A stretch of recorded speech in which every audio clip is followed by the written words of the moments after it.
A historic agreement was reached between Russia and Israel this week. It's nothing to do with politics. For a change. Yeah, for a change. After 100 years in which one of the world's most important and priceless holdings of ancient Hebrew texts, which has been largely kept out of sight in Moscow, now the Gunzburg Collection will be made fully available to the public for the first time. Our culture correspondent Maya Margit has the story. A historic deal. Russia and Israel have agreed to digitize one of the world's most important private collections of Hebrew manuscripts and books, the Gunzburg Collection.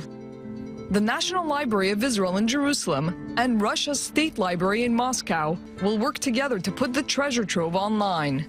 Thousands of rare ancient texts, soon accessible to the public at the click of a mouse. This is indeed a very important project, especially now, 100 years after the Balfour Declaration. It's important for the whole Jewish community around the world.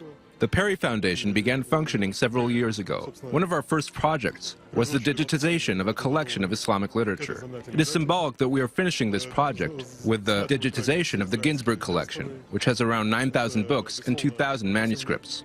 The collection features biblical texts, mystical works on the Kabbalah, and books of Jewish philosophy. Since 1920, they've all been housed at the Russian State Library. Israel's been trying to convince Moscow for decades to bring them to the Jewish state. Now, after years of talks between Israeli Prime Minister Benjamin Netanyahu and Russian President Vladimir Putin, researchers and the public will finally get to see them.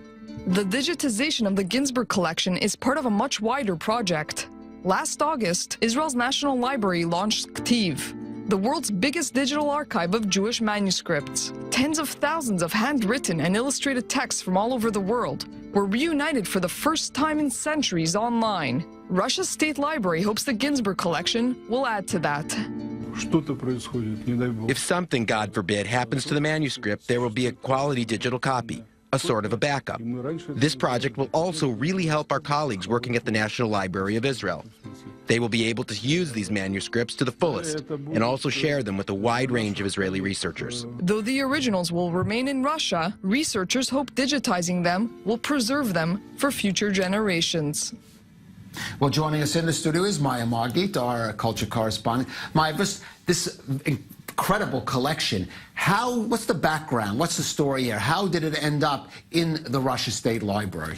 Well, it's quite an interesting story, and it begins in the 19th century when the Gunzburg family, which was a family of philanthropists, Jewish philanthropists in Russia, they purchased a number of different manuscripts over several generations in that family. And then in 1910, the grandson of the original person who started the collection, Joseph Gunzburg, so his grandson David, passed away, and then the Zionist Federation at that point tried to purchase the collection, but there was a lot of stuff going on. There was the World War. To bring it to the Palestine, for right, example. to bring it to Ottoman Palestine. What happened is that it wasn't until 1917 that the wife of David Gunzburg managed to say that she would donate the collection to the forerunner to the Israel State National Library. What happened is that the Soviets came in and they seized the collection and they nationalized it. They brought it to Moscow from St. Petersburg and they put it in their own Russian State Library, and that's basically what happened with the ownership of that collection. And now anybody is going to be able to go online and see it. What about seeing it in person? Is that any kind of possibility, or that's only really for maybe scholars? That's the thing. You have to go to Moscow. It's a private collection. You have to travel to Moscow to be able to see it in person. This is considered by the Israeli government to be a first step. What they really want is to bring the collection physically into Israel to the National Library, and they've been trying for decades. It's decades of talks with Moscow, but for them, they see this as a very positive first step because at least researchers and the public will be able to see them, which is something already that wasn't possible before. You're talking about decades of talks between these two countries. Any sense in why now? Why they finally agreed to bring it to this point, to make it public? Well, the answer is quite simple, and it's money.